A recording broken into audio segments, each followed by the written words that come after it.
বাঙালি খানায় সবাইকে স্বাগত জানাই। আপনারা তো অনেকভাবে তেহারি রান্না করে খেয়েছেন। একবার আমার মতন করে সহজ পদ্ধতিতে আপনিও শিখে নিতে পারবেন ছোট ছোট টিপস সহ।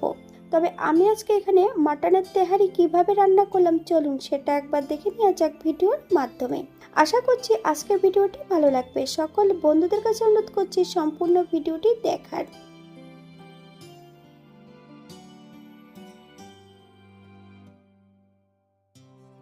এখানে আমি তেহারি রান্না করার জন্য 1 কিলো মাংস নিয়ে নিয়েছি। তবে এতটা মাংস দিয়ে কিন্তু আমি এখানে তেহারি রান্না করব না, এর অর্ধেকটা মাংস দিয়ে আমি এখানে তেহারি রান্না করব। সম্পূর্ণ মাংসটাকে প্রথমে আমি ম্যারিনেট করে নেব। বেশ কিছুটা লবণ, বেশ কিছুটা হলুদ গুঁড়ো আর বেশ কিছুটা সর্ষের তেল, 1 চামচ কাশ্মীরি লঙ্কার গুঁড়ো। মাংসটাকে বেশ 20 থেকে 25 মিনিটের জন্য ম্যারিনেট করে রেখে দেবো।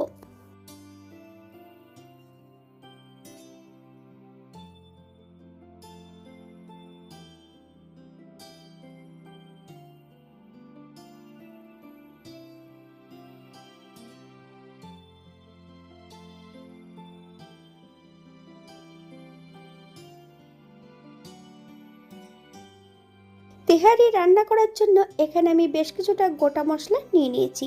দারচিনি, এলাচ, লং, শাহি জিরা, জায়ফল, জয়িত্রী। এগুলোকে একটু শুকনো খোলায় ভেজে নেব। হালকা গন্ধ ছাড়লে কিন্তু এটা বন্ধ করে দিতে হবে। একটু ঠান্ডা করে 80% মতন গুঁড়ো করে নেব। তবে আপনারা আপনাদের পছন্দ মতন এটা গুঁড়ো করে নিতে পারেন। মাংসটা নিয়ে নিয়েছি। এই মাংসটার মধ্যে অন্যান্য উপকরণগুলো অ্যাড করে দেব। আগে কিন্তু এখানে 4টে উপকরণ মেশানো ছিল। এই পর্যায়ে অ্যাড করব শুকনো লঙ্কা বাটা, 2 চামচ টক দই, 1 চামচ রসুন বাটা, বেশ কিছুটা কাঁচা লঙ্কা কুচি, আদা, জিরে, ধনে বাটা আর বেশ কিছুটা কাঁচা সর্ষের তেল, স্বাদ মতন লবণ। মাংসটাকে বেশ ম্যারিনেট করে 15 থেকে 20 মিনিট বা 1 ঘন্টার জন্য আপনারা রেস্টে রেখে দিতে পারেন। তার থেকেও যদি বেশি সময় রাখতে চান তাহলে কিন্তু ফ্রিজে রেখে দিতে পারেন। অপর দিক থেকে একটা কড়াইতে বেশ কিছুটা সর্ষের তেল অ্যাড করেছি। তেল গরম হওয়া পর্যন্ত অপেক্ষা করতে হবে। ফোড়নে রেখেছি দারচিনি, এলাচ, লং। ফোড়ন থেকে সুগন্ধ বেরোলে মিডিয়াম সাইজের 2টো পেঁয়াজ সরু সরু করে কেটে নিয়েছি। সম্পূর্ণ পেঁয়াজের টুকরোগুলো অ্যাড করে দেব। গ্যাসের ফ্লেমটা মিডিয়ামে রেখে বেশ কিছু সময় ধরে ভেজে নেব। তবে এর মধ্যে কিন্তু আমি কড়াইটা চেঞ্জ করে নিয়েছি।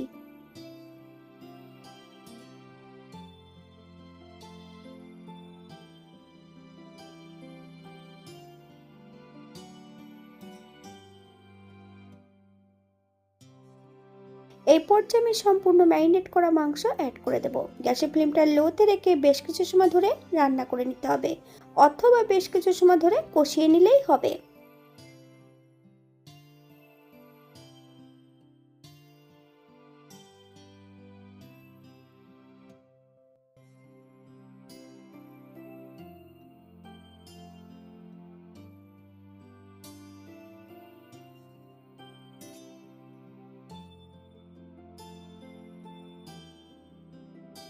এখানে আমি শুকনো খোলায় মশলাটা তৈরি করেছি, সেই মশলাটার অর্ধেকটা মশলা অ্যাড করে দেব।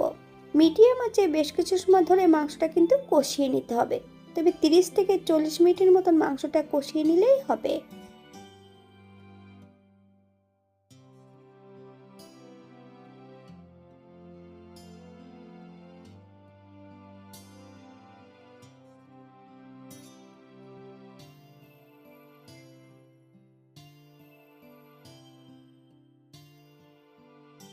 বাঙালি রান্না ঘরোয়া উপকরণ দিয়ে আপনাদের যদি রান্নাগুলো পছন্দ হয় তাহলে চ্যানেলটি সাবস্ক্রাইব করে দিয়ে পাশে থাকবেন।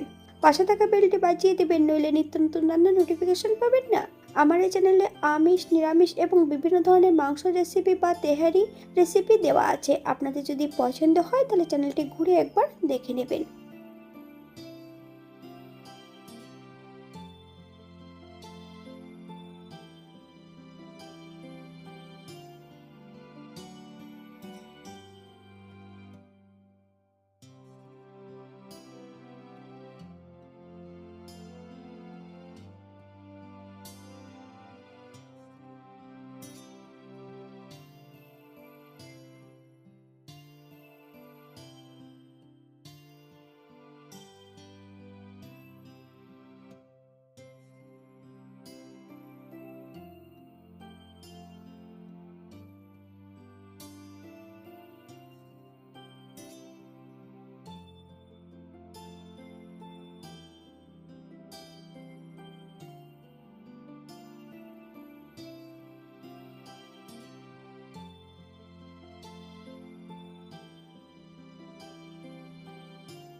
সম্পূর্ণ মাংসটা কিন্তু আমি কড়াইতে রান্না করব, তাই এখানে কিন্তু জলের পরিমাণটা বেশি লাগবে। আমি এখানে গরম জল ব্যবহার করছি 3 থেকে 4 কাপের মতো। আপনারা আপনাদের প্রয়োজন মতন জলটা অ্যাড করবেন।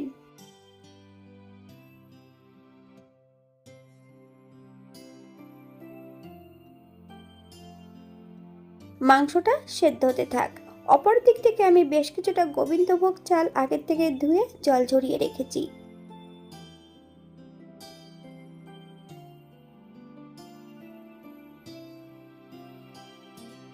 এখানে আমি অপর দিক থেকে একটা কড়াইতে বেশ কিছুটা সাদা তেল অ্যাড করেছি। তেল গরম হওয়া পর্যন্ত অপেক্ষা করতে হবে।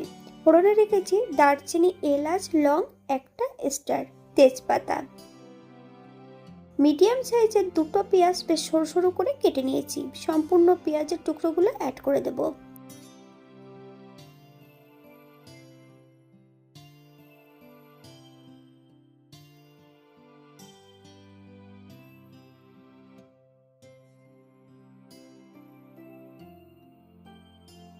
তবে এখানে কিন্তু বড় সাইজের একটা পেঁয়াজও নিতে পারেন।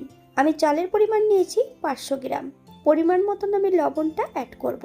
পেঁয়াজ থেকে যতক্ষণ কাঁচা গন্ধ ছাড়বে ততক্ষণ বেশ ভালো করে ভেজে নিতে হবে। তবে লালচে করে ভেজে নেওয়ার প্রয়োজন নেই, একটু সাদাসে করে ভেজে নিতে হবে। এই পর্যায়ে অ্যাড করব সম্পূর্ণ চালগুলো। তবে চাল থেকে বেশ ভালো করে কিন্তু জলটা ঝরিয়ে নিতে হবে।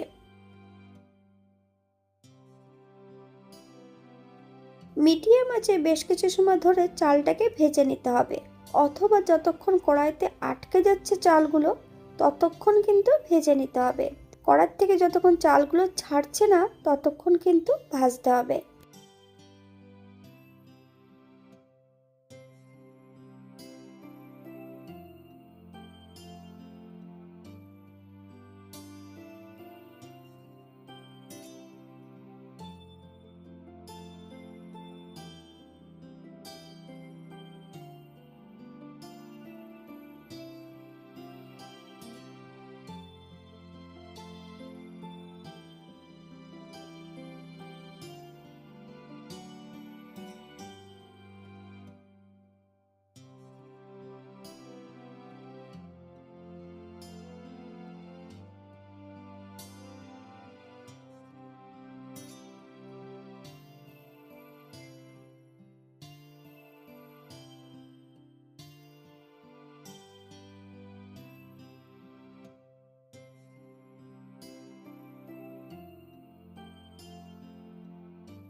আপনারা একবার স্ক্রিনের দিকে ফলো করবেন।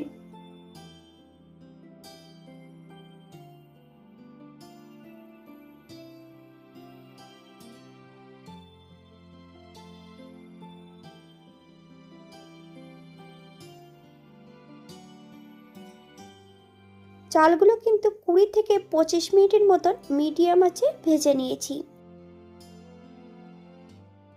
এই পর্যায়ে আমি ভাতটা কিন্তু 70% তৈরি করে নেব। তার জন্য কিন্তু আমি এখানে 500 গ্রাম চালের জন্য আমি এখানে কিন্তু 750 গ্রাম জল অ্যাড করেছি। এর মাঝে যদি প্রয়োজন হয় আমি এখানে গরম জল করে রেখেছি, মাঝে মাঝে আমি অ্যাড করে দেব।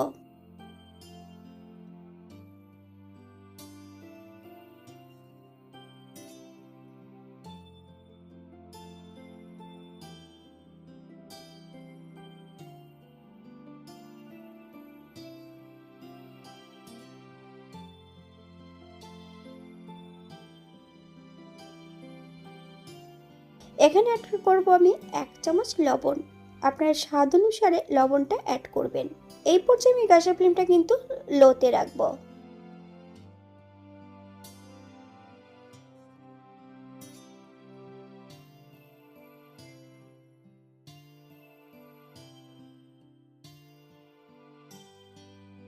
বেশ কিছুটা গোটা কাঁচা লঙ্কা আমি এখানে অ্যাড করে দেব।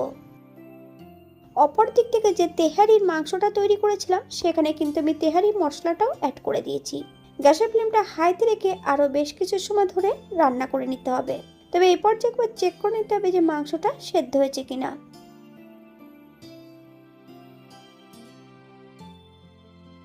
ভাতটা কিন্তু আমি 70% তৈরি করে নিয়েছি।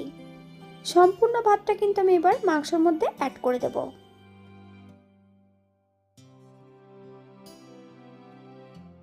আপনারা যদি ঘি পছন্দ করেন তাহলে কিন্তু অ্যাড করতে পারেন। 3 থেকে 4 চামচের মতন আমি এখানে কেওড়া জলটা অ্যাড করলাম। সম্পূর্ণ ভাতটা আমি অ্যাড করে দেব। ঠিক এমনভাবে মিশিয়ে নিতে হবে।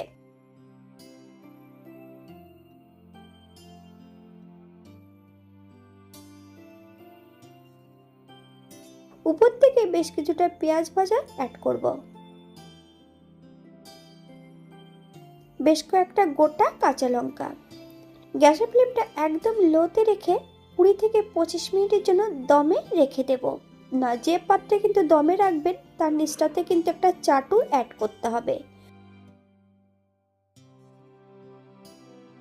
25 মিনিট পর 5 মিনিটের জন্য স্ট্যান্ডিং টাইম দিয়েছিলাম। তারপর ঠিক এমন ঝরঝরে হয়েছিল। আপনারা একবার স্ক্রিনের দিকে ফলো করবেন।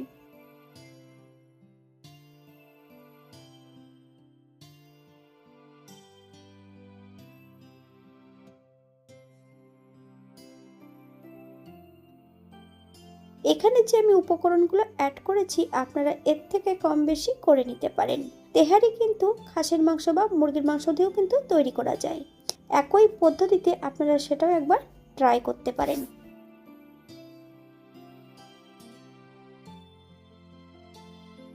আমি এই পর্যায়ে বেশ কিছুটা ঘি অ্যাড করব।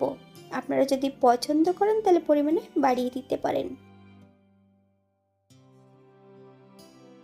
আজকের ভিডিওটি এই পর্যন্ত। সবাই সুস্থ থাকবেন, ভালো থাকবেন। অন্যদিন নতুন রেসিপি নিয়ে আপনাদের সামনে আবার আমি হাজির হব। নতুন ও পুরনো সকল বন্ধুদের অসংখ্য ধন্যবাদ ভিডিওটি দেখার জন্য। হাতে যদি সময় থাকে তাহলে একটা লাইক, কমেন্ট, শেয়ার করবেন।